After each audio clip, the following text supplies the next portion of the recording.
Alors moi déjà, je suis tombé dedans quand j'étais petit. J'ai pas eu la chance, comme pas mal de personnes maintenant, donc d'avoir un ordinateur tout jeune, puisque l'informatique est arrivée un peu plus tard. Donc à 10-11 ans, donc le contact aux premiers ordinateurs, je me suis dit bon ben je travaillerai dedans. Internet arrivé, donc j'avais 12-13 ans, quelque chose comme ça. Donc dès les premiers contacts, c'était assez magique, hein, entre guillemets. Donc on connaissait pas ça. Donc l'idée, moi, je me suis dit un jour, bah, je saurais faire mon site internet. À 15 ans, 15-16 ans, donc j'étais en troisième, j'ai acheté mon premier livre, je crée mon site internet. Donc j'ai une base d'autodidacte, du coup, moi je suis un vrai passionné. Donc j'ai acheté mon premier livre avec FrontPage, qui était un vieux logiciel à l'ancienne. Et je suis tombé dedans. Je suis tombé dedans, c'était une véritable passion. Et dès la seconde, première, terminale, j'ai acheté des livres et des livres donc pour apprendre les différents langages, apprendre les différentes techniques et puis perfectionner tout ça. Arrivé au lycée, donc en terminale, donc j'ai fait un bac S scientifique, option mathématiques. Et pour moi, ça me semblait évident de partir en études d'informatique. Donc j'orientais plutôt vers un IUT à Lannion ou à Vannes en informatique.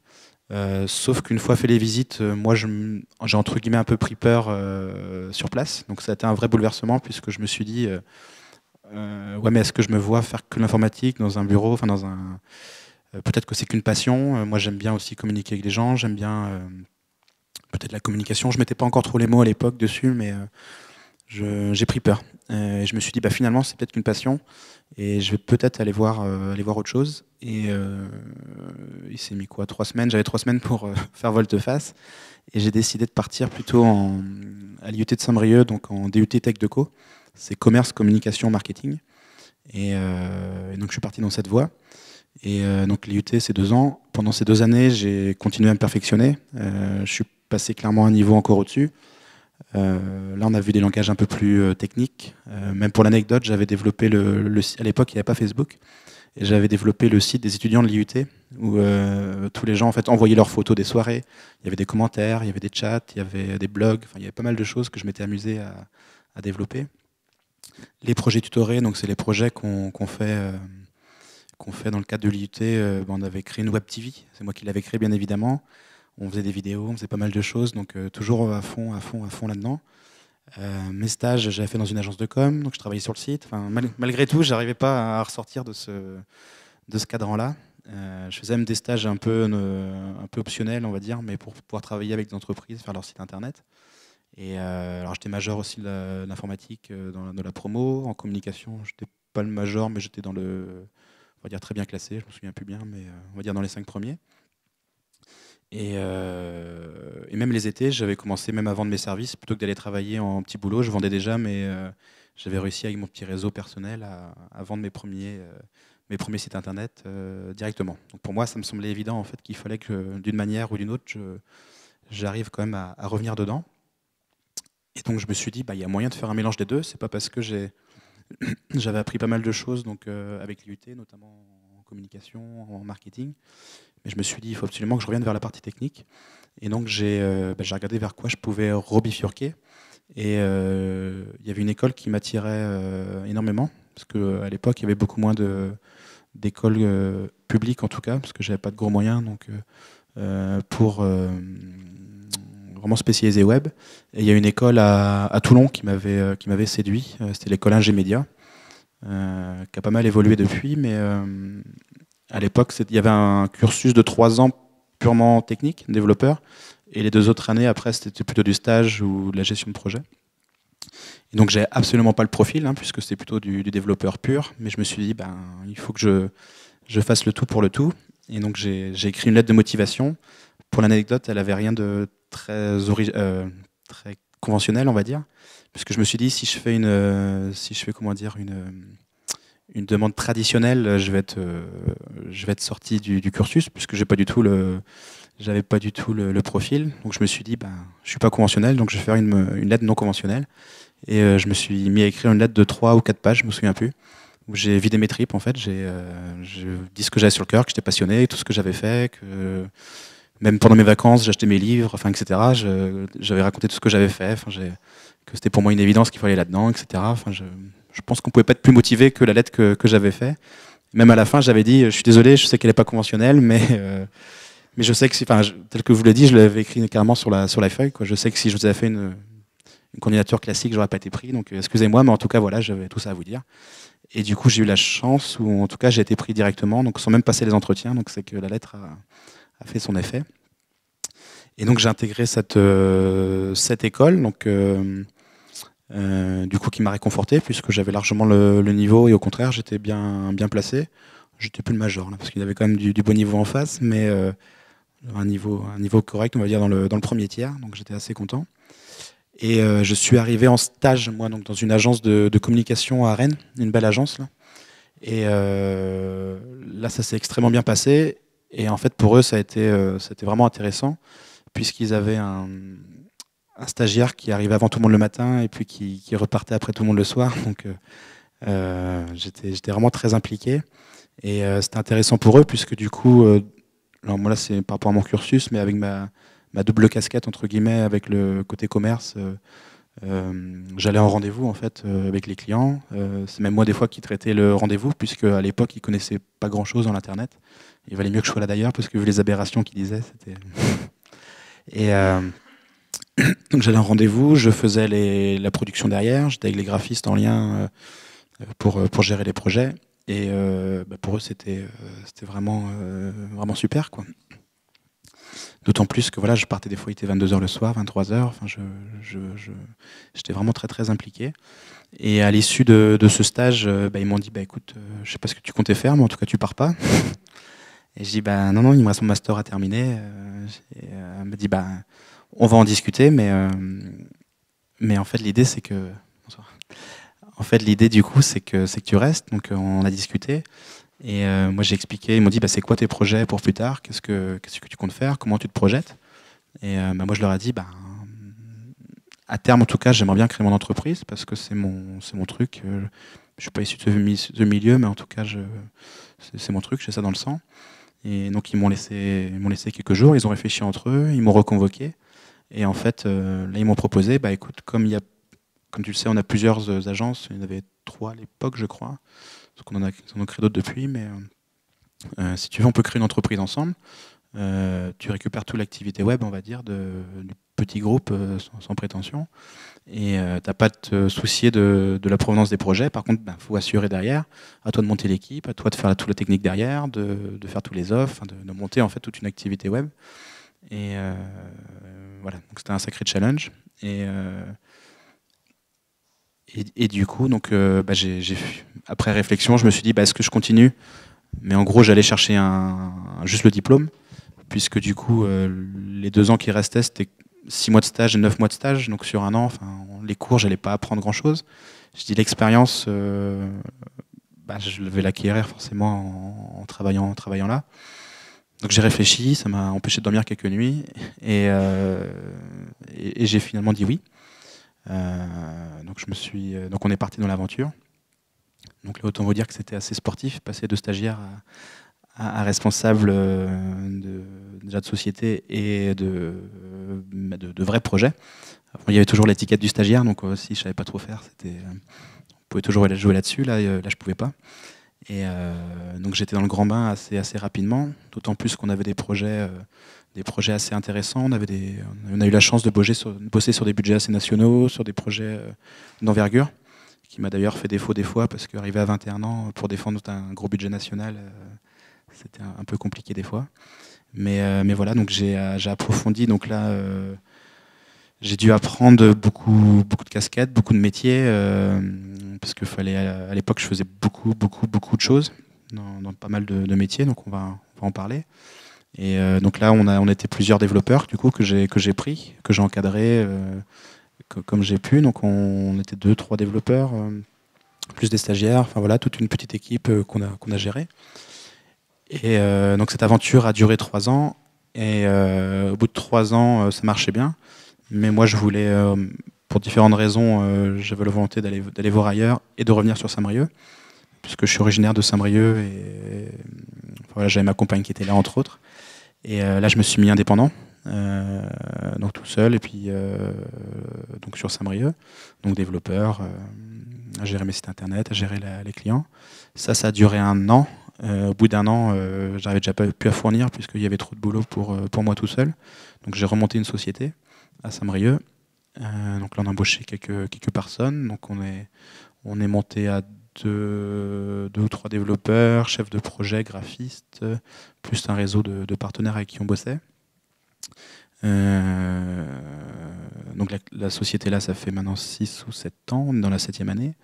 Et il y a 2 ans de ça, quelque chose comme ça, en fait, c'était bien, l'activité était lancée, c'était intéressant, mais il y avait quelque chose qui me manquait, c'est que même si j'ai toujours été à mon compte, en fait, je travaillais toujours en prestation de service, et donc du coup toujours pour le compte d'eux. C'est-à-dire on faisait des sites internet, on faisait des applications, mais c'était jamais mes projets, mes bébés. Et des fois ça me manquait parce qu'il y a des choses que j'aurais pas voulu faire forcément comme ça, mais c'est le client qui détermine. Enfin, et ça me manquait. Et j'avais ce besoin assez viscéral d'avoir mon bébé à moi que je faisais grandir.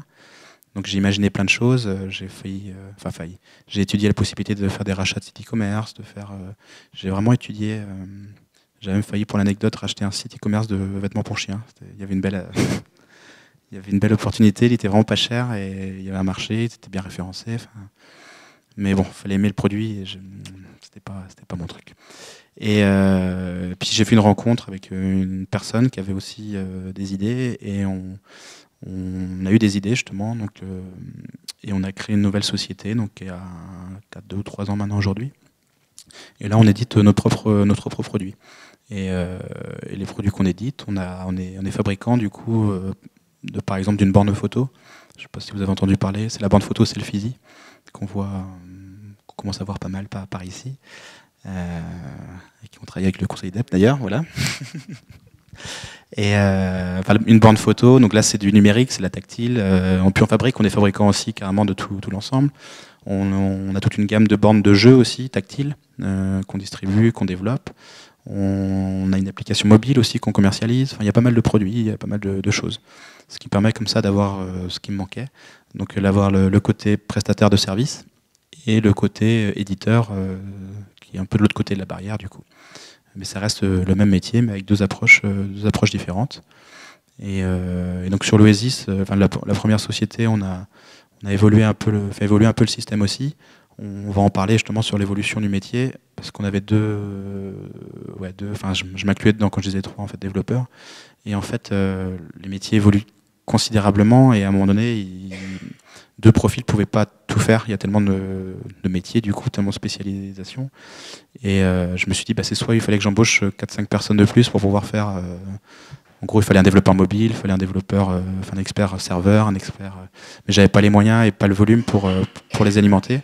Et donc du coup, j'ai décidé de tester un autre modèle, pour voir avec du recul, mais c'est de travailler maintenant plutôt avec des partenaires avec qui je travaille au quotidien. Donc c'est plutôt des indépendants mais qui travaillent avec moi, mais aussi avec d'autres des fois. Et en fonction des projets, on monte des équipes et on avance ensemble au quotidien. Mais comme ça, j'ai des partenaires spécialisés vraiment dans tous les domaines, quoi.